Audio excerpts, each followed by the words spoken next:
Is it really? I'd be curious to know what is your impression when you come across a channel where you don't see or only partially see the person. Because on my part, as a viewer, I don't mind it.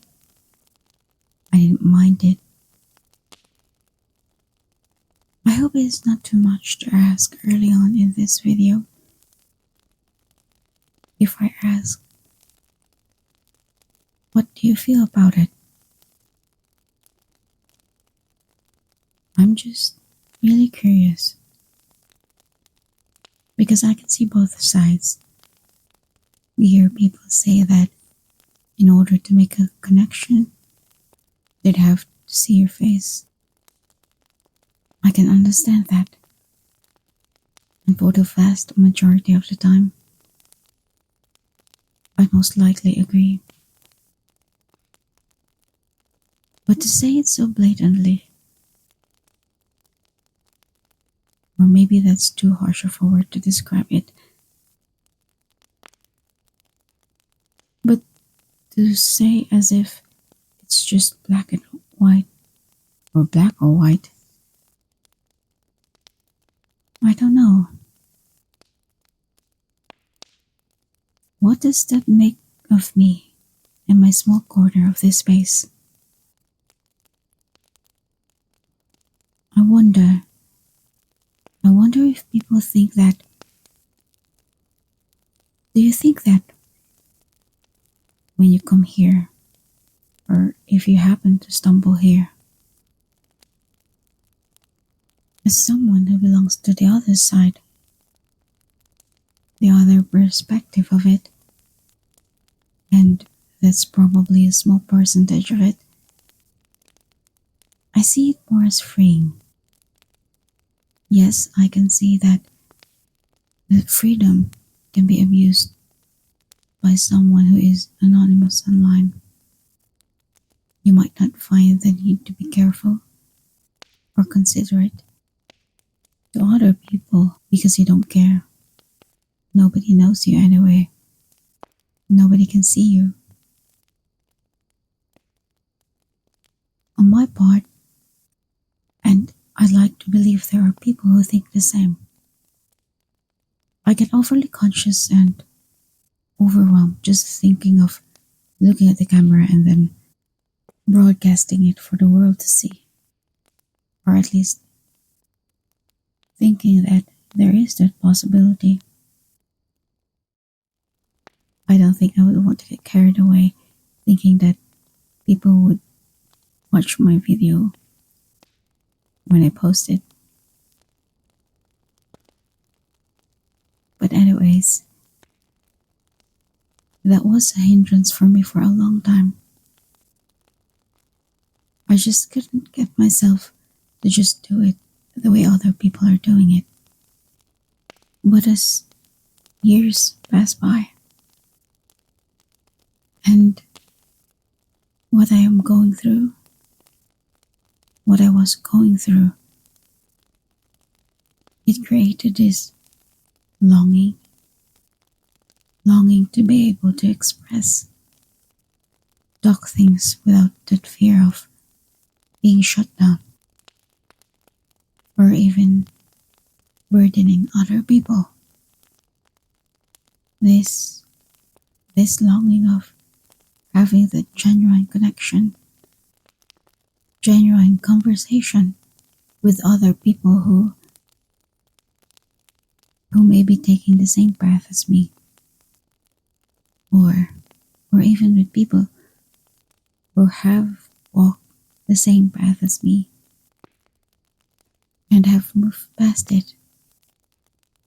And so, in a way, the compromise is this.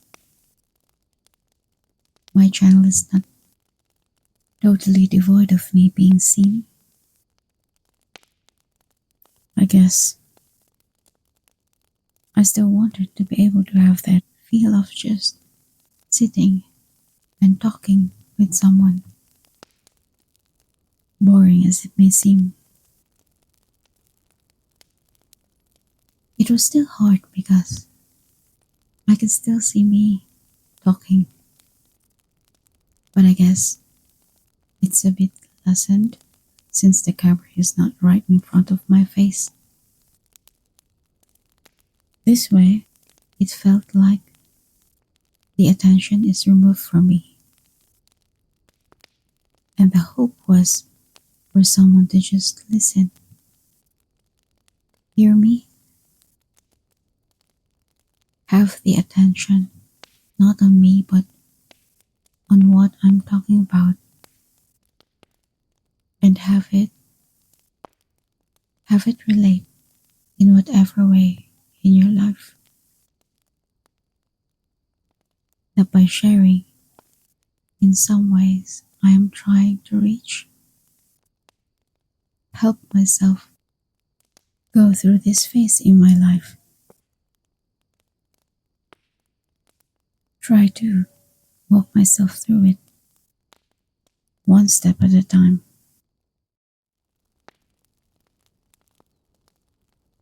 But also, there is that hope that somebody might feel seen, heard, because they are going through the same thing. In a sense, anonymity provides a safe space for the both of us. And when we feel safe, we tend to be more open. Quite the opposite, don't you think, of being inauthentic? I guess in the end, just like everything else, it all depends. It depends on the situation. It depends on the intentions. I probably just urged myself, convinced myself to talk about this because I came across this video talking about the importance of showing your face. If you want to have that connection, that if people cannot see you, there is that impression that people might see it as inauthentic, and so you won't form any connection at all. They will not relate, and then they'd veer away. And for somebody who has trouble, even in real life, doing that, talking to strangers, sometimes even to people I'm familiar with, how much scarier would it be? Would that be just thinking that there's that chance of this platform providing opportunity to show it to anybody, just anybody, anywhere, where you have no control at the time when the video was shown. You have no control of what they have gone through today, what they are feeling at that time, that your video might be triggering for them in a good way or in a bad way. That in itself is something that I have, or we have to condition our mind to just step back and be patient with the people who may decide to feel negative towards you. And so that's an added thing to think about and be ready for. And so if I wanted to do this, then this is my compromise. This is my side of the story.